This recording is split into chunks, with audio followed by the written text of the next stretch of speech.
Welcome to the YouTube channel Gramin Bharat YouTube channel में आप सभी का स्वागत है। Today we will start the next lecture of the trigonometry का ये तीसरा लेक्चर है।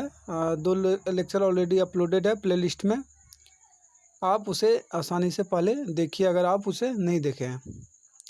सबसे पहले हम इस चैप्टर में ये कवर करेंगे कि पिछले क्लास में मैंने क्या क्या पढ़ाई करी थी।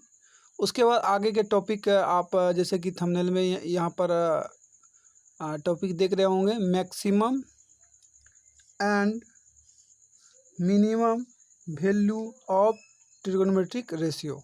मैक्सिमम और मिनिमम वैल्यू ट्रिगोनोमेट्रिक रेशियो का निकालना। लेकिन before it we will discuss about the previous recap what we had learn in the previous class. तो यहाँ देखने का प्रयास करेंगे। तो प्रीवियस क्लास में मैंने ट्रिगोनोमेट्रिक रेशियो के बारे में चर्चा करे थे। ट्रिगोनोमेट्रिक रेशियो क्या होता है और उसे किस ट्रिक द्वारा आपको उसे माइंड में रखना, याद करना, और उसके बेसिक फंडामेंटल जो प्रॉब्लम होते हैं किस प्रकार पूछे जाते हैं, उस फंडामेंटल प्रॉब्लम को भी मैंने डिस्कस किया था। अगर आप उसे नहीं देखें तो प्रीवियस लेक्चर में आप जाके देख सकते हैं। लेकिन आज हम मैक्सिमम और minimum value of trigonometric ratio की बात करेंगे। तो इस चीज़ को समझने के लिए मैंने यहाँ एक फिगर ड्रॉ किया है, आप इसे देखिए। ये सबसे पहले एक सेंटर चूज करेंगे। सेंटर चूज करने के बाद एक यूनिट लेंथ का एक सर्कल ड्रॉ करेंगे। यूनिट लेंथ का मतलब हो गया 1 unit. That means here O B बराबर ओ ए बराबर radius is equal to 1 unit. 1 unit का सबसे पहले एक सर्कल खींचेंगे और ये कोऑर्डिनेट का मेरा पार्ट होगा। आप कोऑर्डिनेट ज्योमेट्री में अगर प्रीवियस में 9th क्लास में पढ़े हैं तो क्या होगा, अगर ये 1 यूनिट लेंथ का है तो इसका कोऑर्डिनेट हो जाएगा 1 और 0। इसी प्रकार इसका कोऑर्डिनेट हो जाएगा 0 और 1। तो इस प्रकार आप देख सकते हैं कि कैसे मैंने ये ड्रॉ किया और क्यों ड्रॉ किया। इस बात को आपको ध्यान में रखना, आप हायर क्लास में इसके बारे में अध्ययन करेंगे। तत्काल आप इस बात को माइंड में रखिए कि मुझे एक यूनिट लेंथ का सर्कल के थ्रू इस चीज़ को याद रखना। जो टॉपिक मैं समझा रहा हूँ आप आसानी से अब इसे एक राइट एंगल ट्रायंगल यहाँ ड्रॉ कर लेंगे, जैसे मैंने ड्रॉ कर लिया है। तो अगर आप इस प्रकार यहाँ देख सकते हैं, इस राइट एंगल को अगर एक धागा के सहारे यहाँ से रेडियस को हम दर्शाए, आप यहाँ पाएंगे इस रेडियस को यहाँ से अगर गिराते गिराते डॉट करते करते करते यहाँ तक आए तो इससे मैच खा जाएगा। वो कहने का मतलब जब ये इसके ओवरलैप कर जाएगा तो मेरा जो ये परपेंडिकुलर होगा और ये बेस होगा उसका लेंथ सेम हो जाएगा। That means when we find the ratio of the two quantities they will equal to 1। और नेक्स्ट स्टेप क्या है, ये मेरा थोड़ा ओवरव्यू था, ये आपको समझ में नहीं है तो कोई दिक्कत नहीं। मैं इधर एक पॉइंट लिखने जा रहा हूँ, उसको आपको ध्यान में रखना, उसी से आपके मैक्सिमम क्वेश्चन जो होंगे बन जाएंगे। जैसा कि आप स्क्रीन में 4-5 पॉइंट देख पा रहे हैं, इस पॉइंट को आप नोट डाउन कर लीजिए और ऐसे आप याद कर लीजिए और मैं इसे समझा देने की कोशिश कर रहा हूँ। The very first point is maximum value of sine theta and cos theta is 1। कहने का मतलब हुआ साइन और कोस थीटा का जो मैक्सिमम वैल्यू होगा अधिक से अधिक वह 1 होगा। डैट मीन्स अगर हमसे कोई पूछे 4 साइन थीटा बराबर 4, ये सही या गलत? ये गलत है क्योंकि मेरा मैक्सिमम वैल्यू 1 आना चाहिए, बट मेरे पास वैल्यू 4 आ रहा। तो इसी प्रकार जो मिनिमम से मिनिमम वैल्यू होगा sine theta and cos theta का, the minimum value of sine theta and cos theta will be -1। That means अगर हमसे कोई पूछे -3 is the value of cos theta, that is wrong because minimum value 3 है, 3 से छोटा नहीं हो सकता। And next point is maximum value of the tan theta is infinity. Infinity का यहाँ मतलब क्या होता है आप उसके डीप में नहीं जानना है, सिर्फ आप ये जानिए इन्फिनिटी का मतलब हो गया वेरी वेरी लार्ज नंबर। कहने का मतलब मैक्सिमम वैल्यू इसका कुछ भी हो सकता है, बहुत बड़ा नंबर इसका मैक्सिमम वैल्यू हो सकता है, जिसे हम आसानी से नहीं लिख पाते हैं, बहुत लार्ज रहता है, इसीलिए उसे इन्फिनिटी इसका सिंबल है, इन्फिनिटी इसको कहते हैं, इसके सिंबल से दर्शाया जाता है। इसी प्रकार minimum value of the tan theta is minus infinity, that is very very very very less. जो लेस क्वांटिटी है उसको इन्फिनिटी से दर्शाया जा रहा है, जिसको हम आसानी से मैथमेटिक्स में लिख नहीं सकते। And very next is the minimum value of cosec theta, the value of the value of the cosec theta and sec theta be any real number, कोई भी रियल नंबर हो सकता है except the number between -1 and 1। कभी भी cosec theta और sec theta का value -1 और 1 के बीच में एग्जिस्ट नहीं करेगा। डेट मीन्स अगर हम कहें 0.9 -9 इज द वैल्यू ऑफ यानी कोसेक थीटा और सेक थीटा, नो, बिकॉज इसके बीच में कोई भी नंबर इसके बीच में आ रहा तो नहीं होगा। लेकिन इसके बाहर की कोई भी नंबर हो सकता है, इटसेल्फ -1 भी होगा और 1 भी होगा। तो इस बेसिस पर कुछ हम क्वेश्चन करेंगे और आगे बढ़ेंगे। नेक्स्ट पॉइंट पर आप देख चुके हैं, यहाँ मैंने कुछ इलस्ट्रेशन क्वेश्चन टाइप लिया है। ट्रू फॉल्स क्वेश्चन टाइप है, ट्रू फॉल्स में आंसर बताना है। So the first question is 5/2 is the value of the sine A. Sine trigonometry का 5/2 वैल्यू हो चुका है। 5/2 का मतलब हुआ 2.5, और मैंने अभी आपको प्रीवियस लेक्चर में बताया है थोड़ा देर पहले कि साइन और कोस का जो मैक्सिमम वैल्यू होता है 1 होता है। यहाँ 2.5 है, 1 से ज़्यादा, तो that means it is false, ये फॉल्स स्टेटमेंट है। -7 is the value of the is not is value, ये गलत लिखा हुआ है।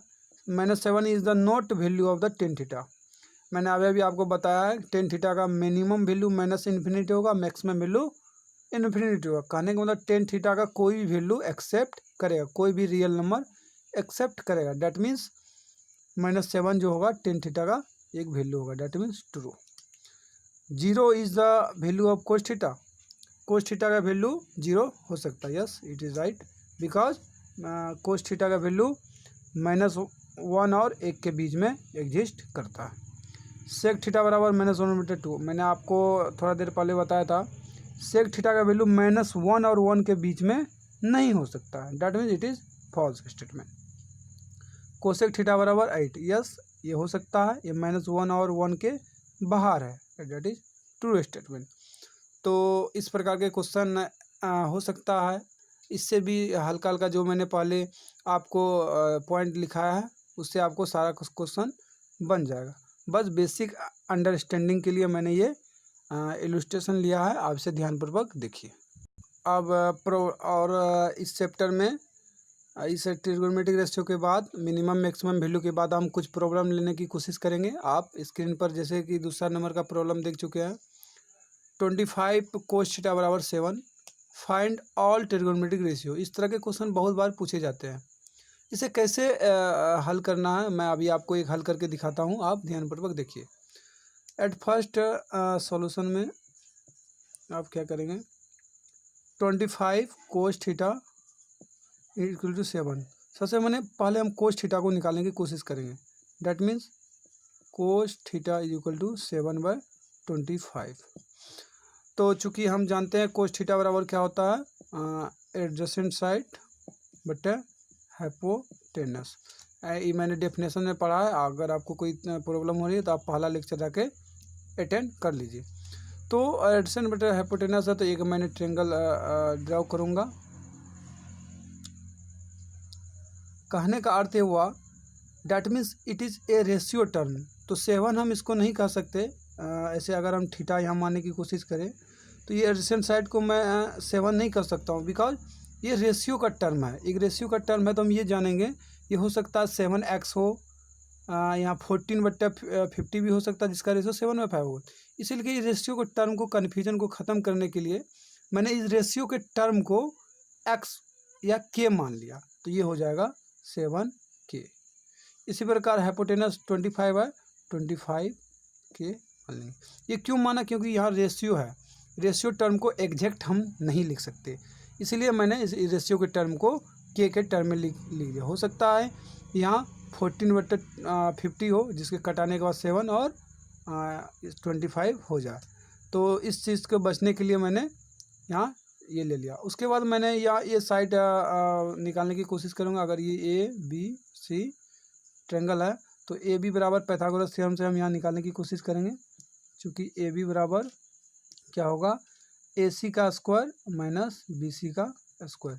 अगर आप अच्छे से पुट करेंगे तो 625 के स्क्वायर माइनस 949 के स्क्वायर। अगर आप इसे माइनस कर देंगे तो 576 के स्क्वायर आएगा, जो कि निकल के आपको आएगा 24 के। तो जैसे ये 24 के आया तो यहाँ 24 के आप लिख दीजिए। तो अगर ये करने के बाद आपका आधा का आधा क्वेश्चन बन गया। अब थोड़ा सा क्वेश्चन बाकी है, उसे आगे हम लेने का प्रयास करते हैं। तो आगे आप यहाँ देख सकते हैं, जैसे कि मैंने थीटा लिया तो ये मेरा अपोजिट साइड हो गया 24 के। हाइपोटेनस तो अपनी जगह पर फिक्स है और ये एडजेसेंट साइड मेरा 7 के एडजेसेंट साइड है। तो इस प्रकार अगर हम साइन थीटा की बात करें तो आप डेफिनेशन को याद कीजिए। साइन थीटा का डेफिनेशन होता था अपोजिट साइड बट्टा हाइपोटेनस। तो आप अपोजिट साइड बट्टा हाइपोटेनस कर दीजिए। तो आप करने के बाद पाएंगे के कैंसिल हो जाएगा और मेरा आंसर हो जाएगा 24/25। तो जस्ट साइन थीटास का कोसेक थीटास का अपोजिट होता है, मैंने प्रीवियस लेक्चर में चर्चा करी है। तो इसका आंसर हो जाएगा 25/24। इसी प्रकार टेन थीटा की बात करें, टेन थीटा का डेफिनेशन अगर आप याद करेंगे तो आप पाएंगे अपोजिट साइड बट्टा एडजेसेंट साइड। तो अपोजिट साइड मेरा 24 के है और अपोजिट एडजेसेंट साइड मेरा 7 के। तो आप लिख लीजिए 24 के बट्टे 7 के। तो कैंसिल कर देंगे आप तो मेरा आंसर हो जाएगा 24/7। तो और कोट थीटा जो होता है टेन थीटा का ओपोजिट होता है, that means it value will be 27/24। तो सेक थीटा क्या होता है, कोस थीटा का ओपोजिट होता है, दैट इज 1/कोस थीटा। और वो तो कोस थीटा का वैल्यू 7/25 है, तो इसका वैल्यू हो जाएगा 25/7। तो इस प्रकार आप ये प्रॉब्लम देख सकते हैं किस प्रकार मैंने एक रेशियो, मेरे पास एक क्लू था ये, और इसी के सहायता से मैंने सारा का सारा जो 6 ट्रिग्नोमेट्रिक रेशियो है उसको निकालने की कोशिश करी। इस तरह के प्रॉब्लम बहुत बार पूछे जाते हैं। तो इसका मेन प्रोसीजर क्या होगा इस टाइप के क्वेश्चन को हल करने का, उसके बारे में हम चर्चा करेंगे। आगे स्टेप आप देखिए।